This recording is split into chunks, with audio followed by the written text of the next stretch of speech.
7197.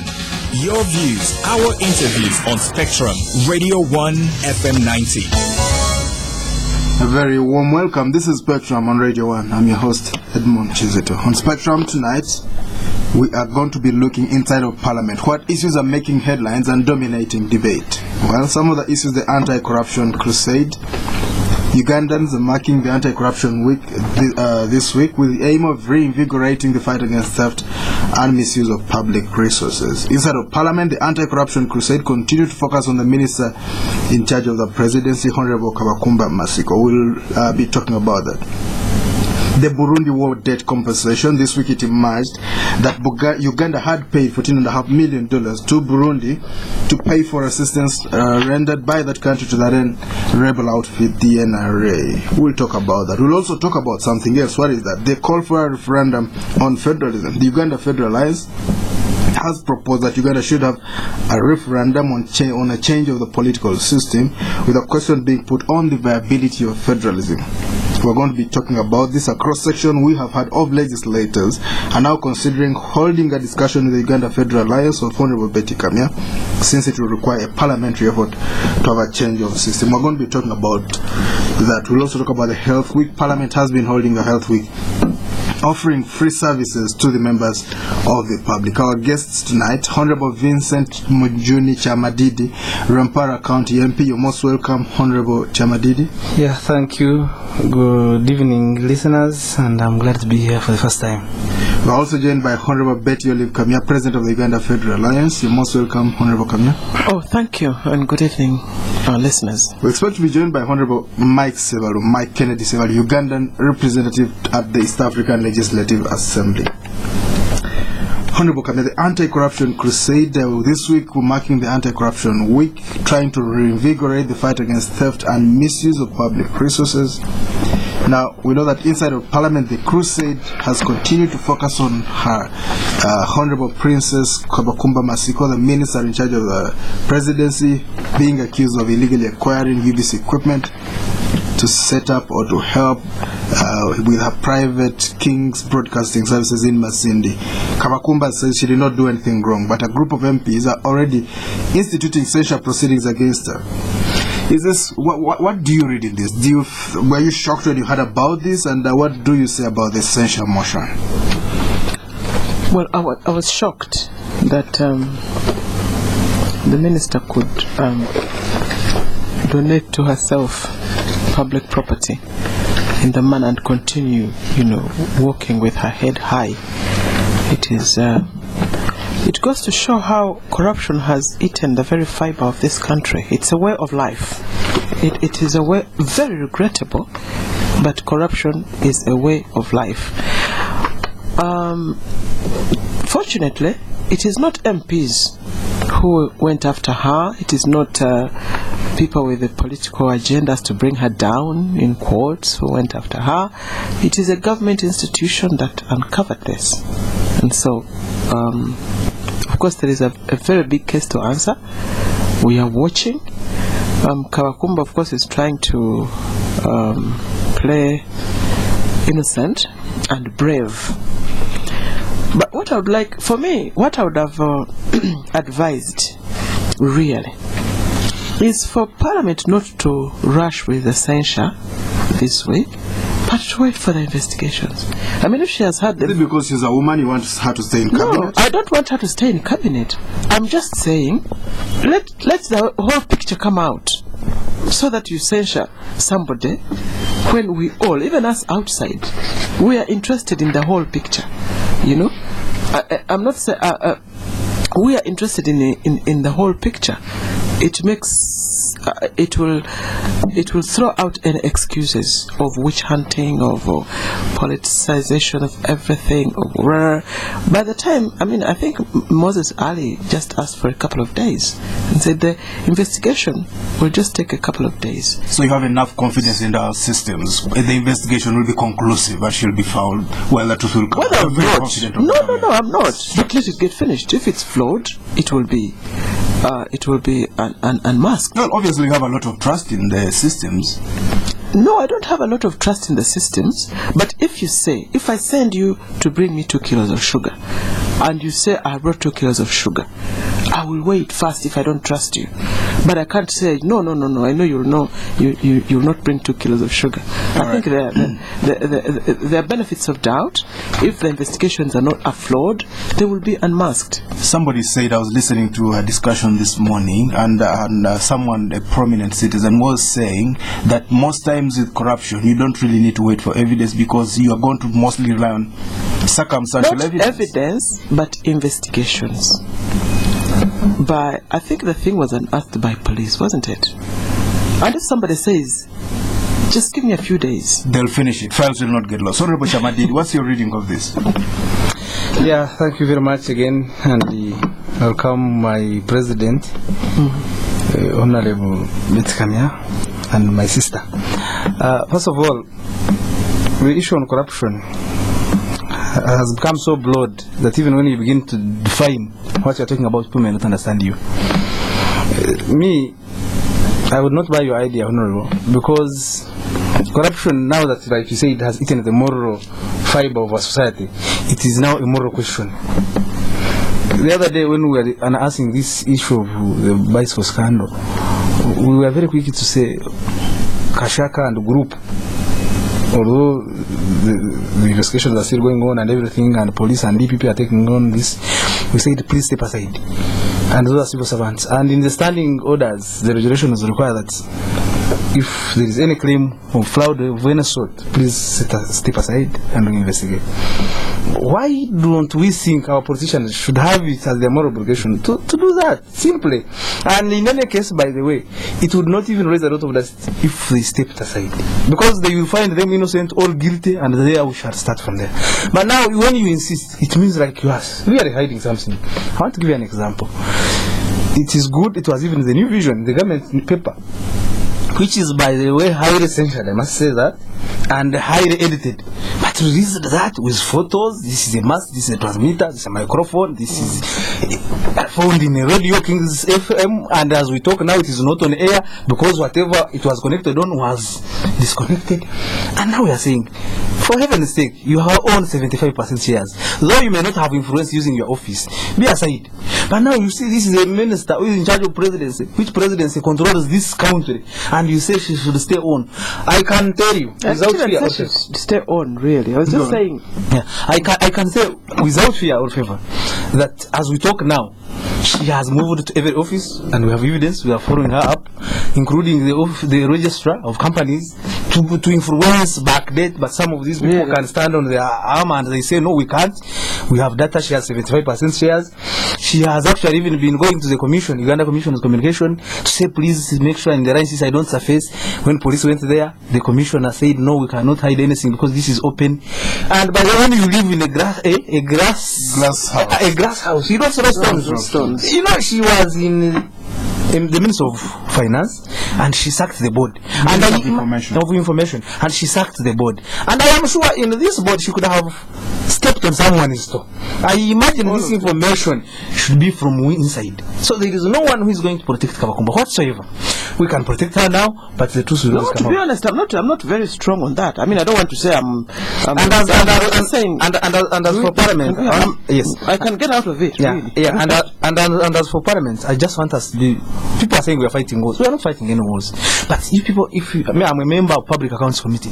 If you see what is happening, yet we are about to discuss how actually more than 30 billion was paid to another foreign country just because we think they are poorer than us when our people do not have drugs. We talk about that. But I'm trying to tell you, as a member of Public Accounts Committee, when you see what is happening in this country, I don't know what the teachers are thinking. Terrible.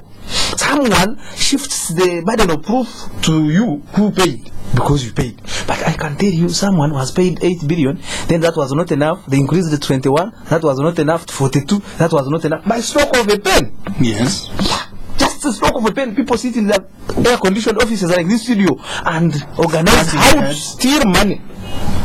No, we are saying as a parliament, whereas we belong to NRM. I personally belong to NRM. We must really have a rigorous must live for posterity and even for our generation. For you people like Kamya who came before us, if we were really stealing the way some of these people are stealing, where would this country be? It's like we are mortgaging it. It's like this country owes something to some people. It's like they want to get something out of it and run away. Someone the other day was saying time again that when it is time again, everyone goes with whatever he can get.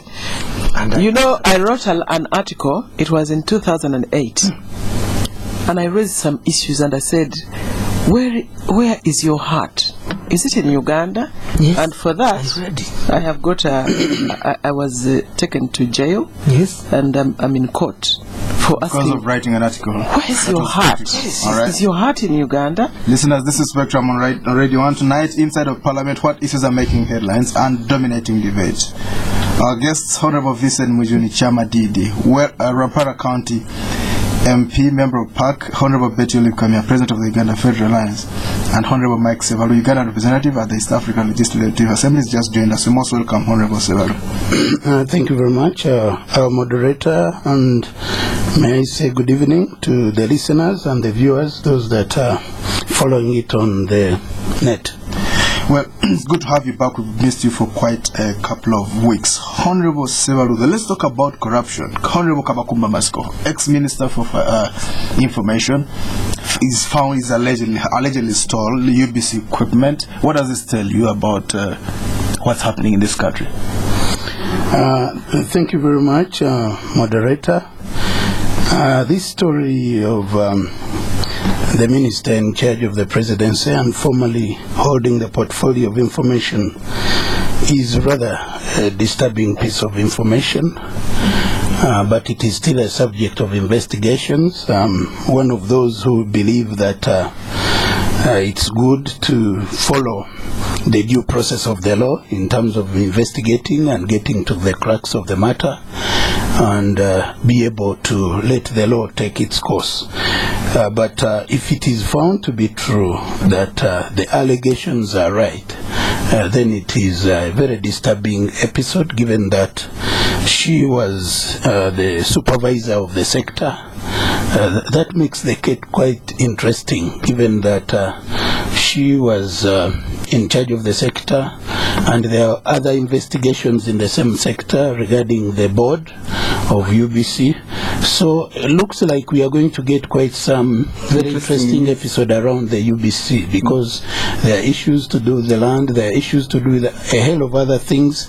So let's see how it proceeds, because from my point of view now as a citizen of this country, and, it is not yet concluded. There are processes that need to be given due space and time, so that we come up with a very conclusive kind of way forward for this matter. Okay. But perhaps before we move forward, yes? Well, I just wanted to add, what is so disturbing is that what government wants to take responsibility. I mean, as if, this is a private... She's a member of the cabinet. Yeah, but the thing, she did not do it as a minister. She did it as Kabakumba. Well, she did it as a minister. Nobody would even give you a microphone. But still, whatever, the government should let people carry their own crosses. I agree with you, Honorable. Secondly, this law of malfeasance, if something under your docket happens, I think you take individual guilt, responsibility, but it's not collective responsibility. But if it's especially goes to your house. Yeah, especially so. So I hate this business, and I am sure the president I trust, His Excellency President Museveni, will not come out to protect Kabakumba. You don't think the evidence is glaring. I am very sure. We've had cabinet start on Tuesday. It sat and they said she should step aside. She's still confusing herself, but all the same. Cabinet said Kabakumba should step aside. Yes, they told her, because it is terrible. They are all shocked. Maybe what is also interesting, you see, when you are outside this, it is interesting. But yesterday she did make a statement. Yes. Which says nothing. Which says there's nothing.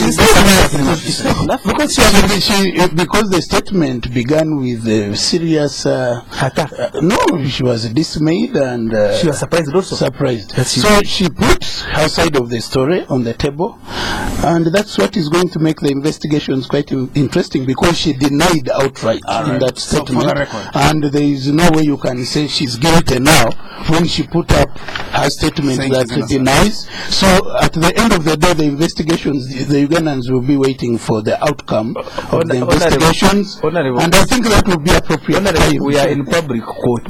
You know, for you, those of you who studied the law, it is the burden of proof to prove whether you didn't or something like that. But in public court, we are saying, if me, you, Honorable Sebalu, I found you with my chicken, I don't need to go to the judge of the high court to prove that.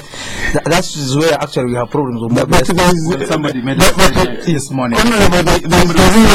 Somebody was citing a proverb at a meeting that I watched from the sidelines. He said that if your sheep has disappeared and the hyena is passing the wool, then they're not going to ask. They're not going to ask for photographs. No, they don't ask. Let's move forward, maybe. You want to say something about the dog throwing stones if you live in a glass house?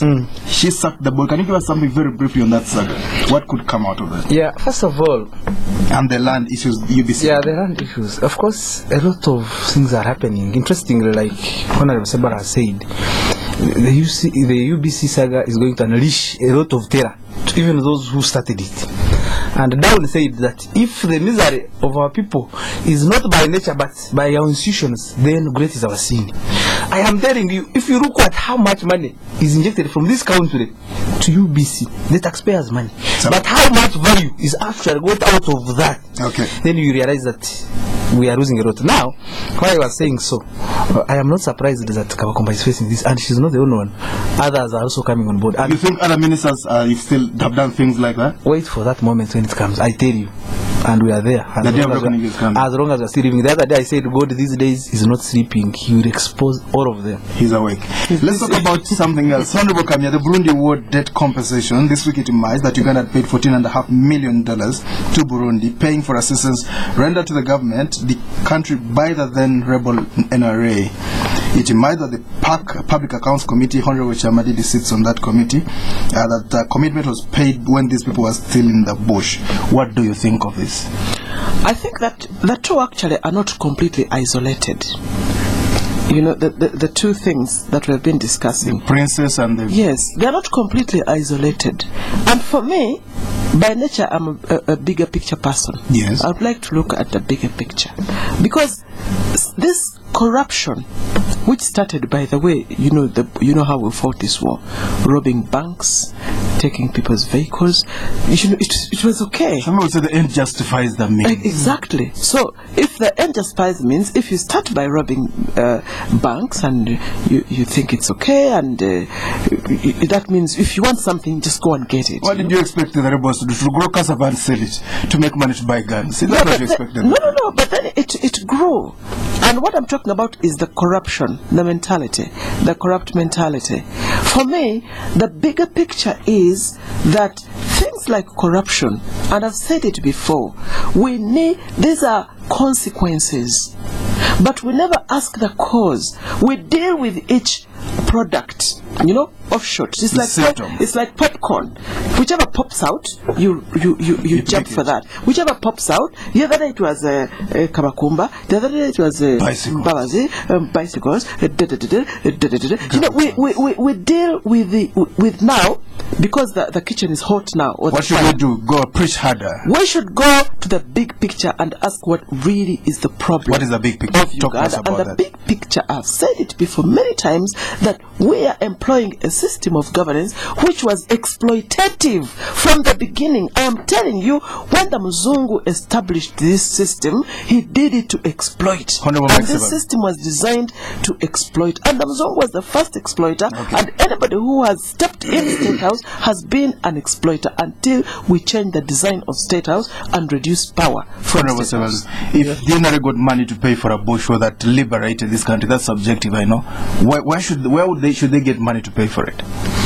No, I think we need to look at this from a proper perspective.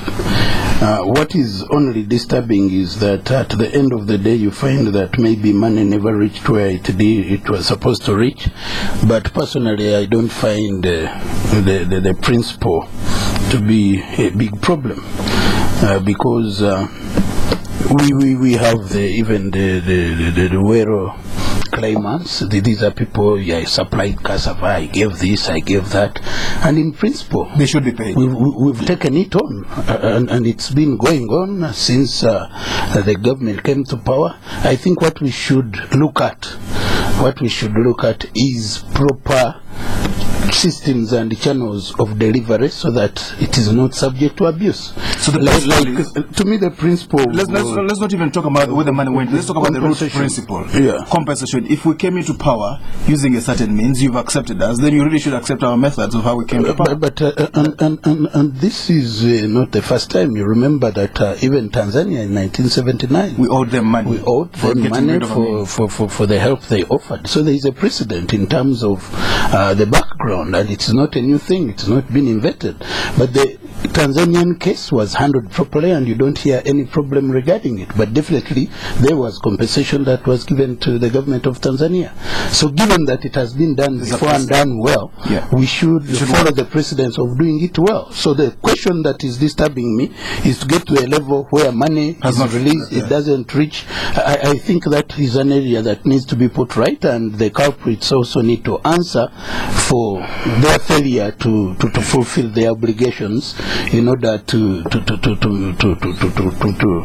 a good job for this country. Right. And Uganda is in very good bilateral terms with Burundi. Right. Even Burundi's admission to the East African community largely benefited from Uganda's support, because we need to move together, and we need to engage for mutual benefit and mutual respect. And I know you just come back from Burundi. Yeah, I was there. We had some big meeting there, which was good and productive. Kyamadidi, what do you say about this principle of paying these men in Burundi, the Kamya? First of all, it is still, like my colleagues have said, a subject of investigation. Now, I would like us to talk about the principle. Yeah, maybe they supported the NRA, now they're getting paid back. Yeah, they supported the NRA, they were paid some money. Actually, what is very intriguing is that over the 8,666,466 million US dollars, which was the principal, they had waived the $5.5 million interest. Yeah. Now, what happened, unfortunately, was that in another meeting, I don't know for which reasons, then they agreed to reinstate. Well, what was wrong with that? No. If your neighbor is poorer than you? No, we were under a certain arrangement. Is it HIPIC, highly indebted poor countries, and we were agreeing that because you gave us this loan, now we are paying, but without interest. But this is not HIPIC. This is HIPIC is IMF. This one is neighbor. I am telling you, okay, Uganda is also one of the highly indebted poor countries in a way. Actually, as far as we saw in the committee, we have benefited more than 1 trillion. We were the first to benefit. Yeah, something like that. Yeah. So, but now the most important thing is that having actually waived the interest, now when the interest is reinstated, then it raises very many questions. And two, even when it is reinstated, the fact that it even does not reach, because now that is actually the center of controversy. That's another matter we should not talk about. We're talking about someone was transporting meat to someone and gave it to a hyena. That one we should not even talk about. Sure? You give meat to a hyena, what do you expect them to do? We know what has been happening with corruption around this place. Honorable Sebalu, do you think that interest should have been waived? These are poor neighbors. We should give them all their money with all the interest. I think that is a subject of that could be a subject of serious negotiation. But Burundi is a poor country. Out of their poverty, they had the magnanimity to support a cause that benefited us. They may have thought that by maybe taking the interest, they are rather taking too much. But out of good a noble mind, and a good cause, someone says, "Look,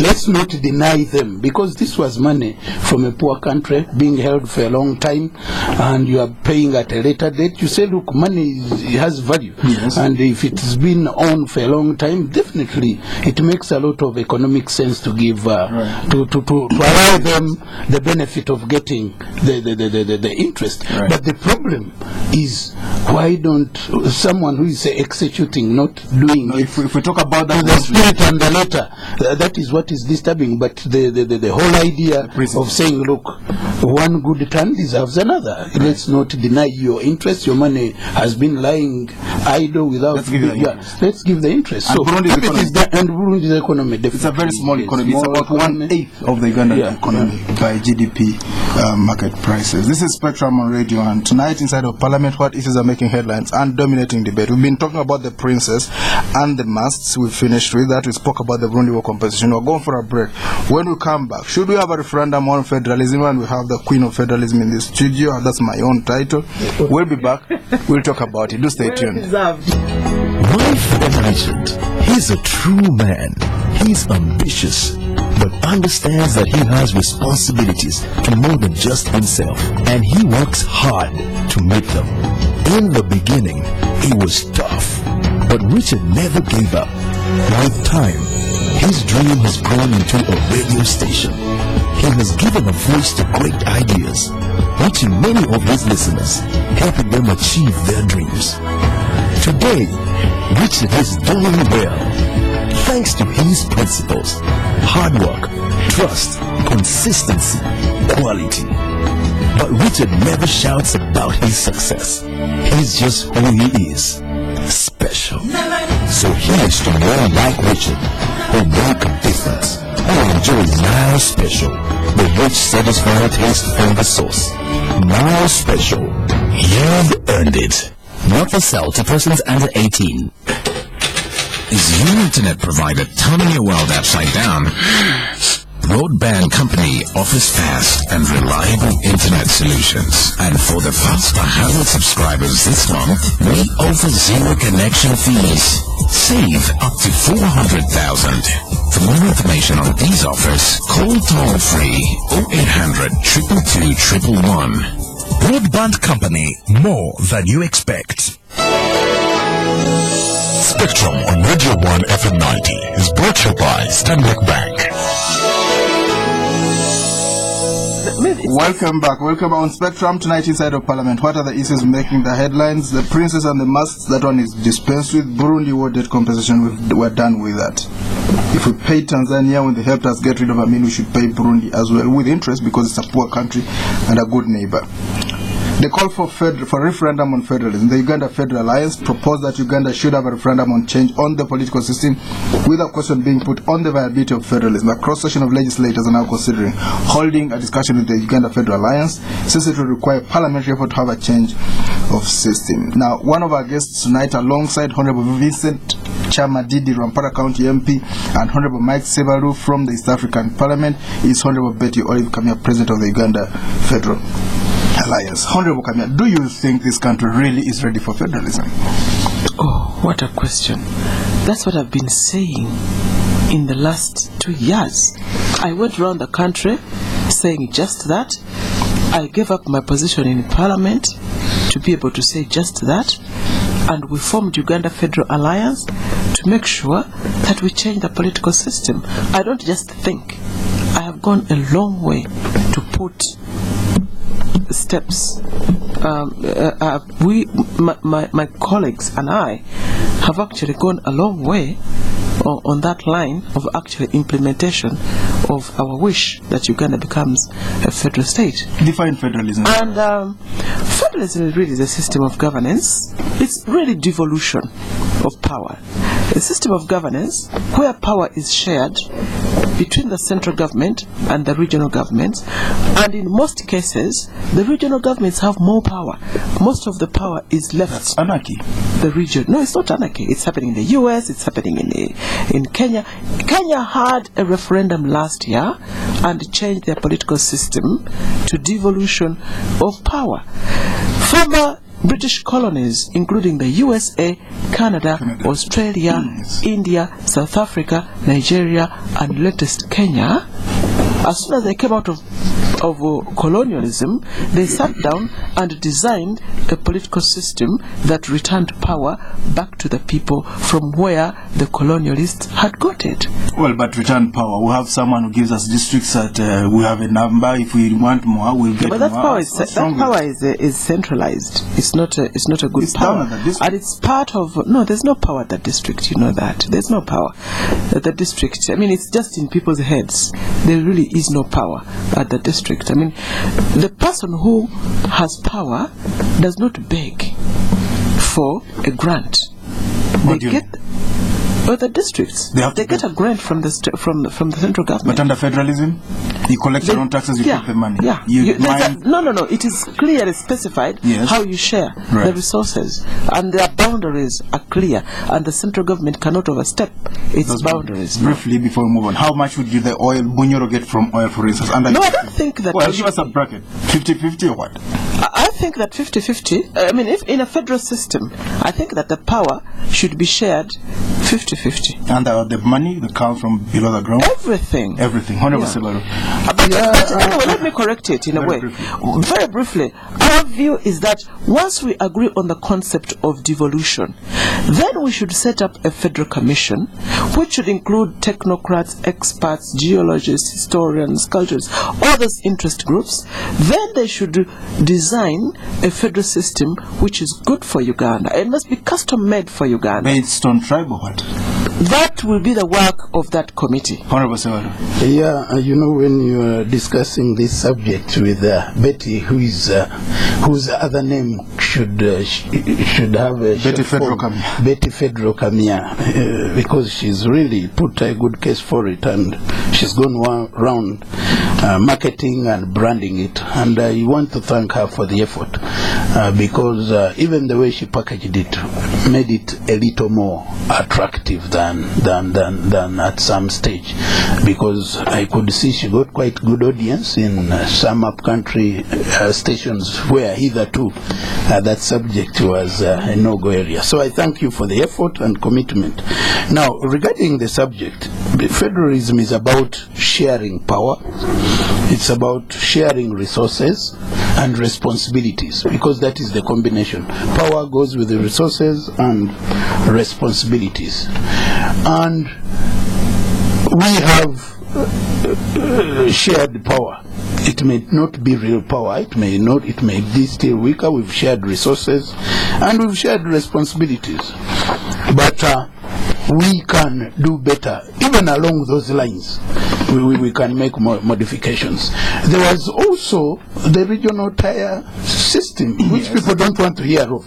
But if you are debating about devolution, I think you can't close your eyes, because you need to look at the ingredients. What are the ingredients? Let's not go for the form and forget about the content. What are the basics there? Because there was sharing of resources, sharing of responsibilities, which responsibilities will be done at what level, and sharing power.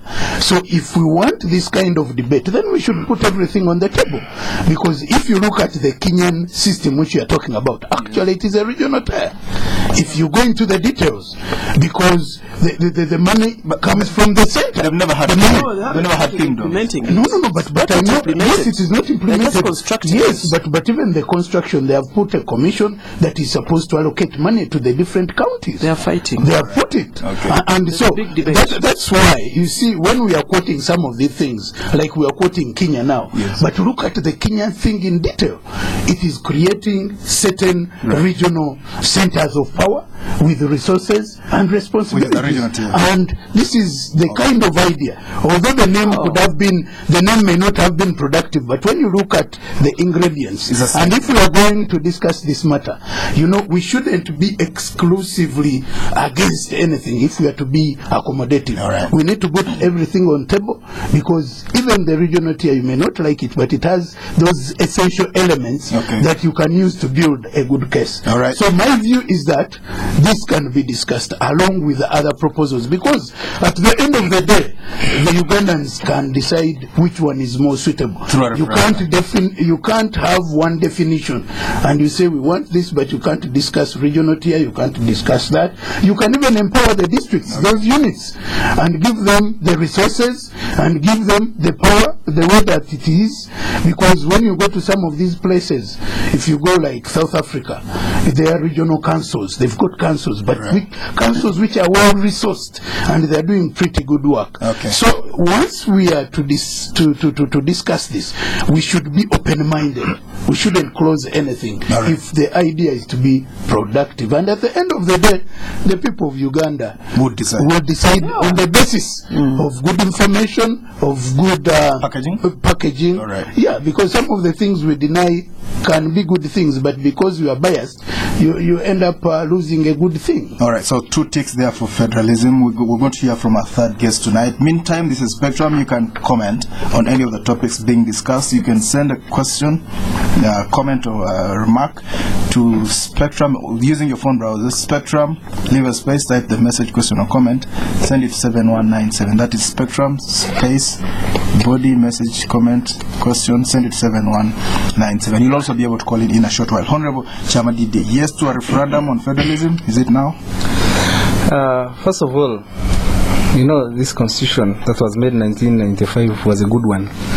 It opens space, and like my colleague Sebalu has said, she's my idol, Honorable Bettie. She's a politician.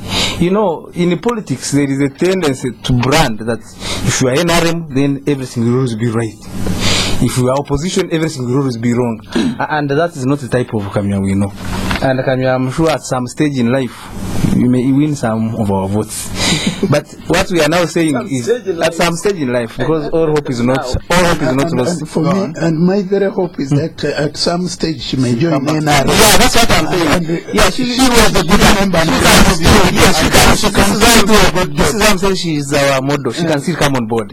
But now, the most important thing about federal, to this NRM, to another one, a reformed one. Yeah, of course NRM is reforming. Oh, it's NRM is Kyamadidi and Sebalu and the Kamya to come. Will be a reformed one. Now, the most important thing is I was in local governments. I was a district councillor. I know what happens there.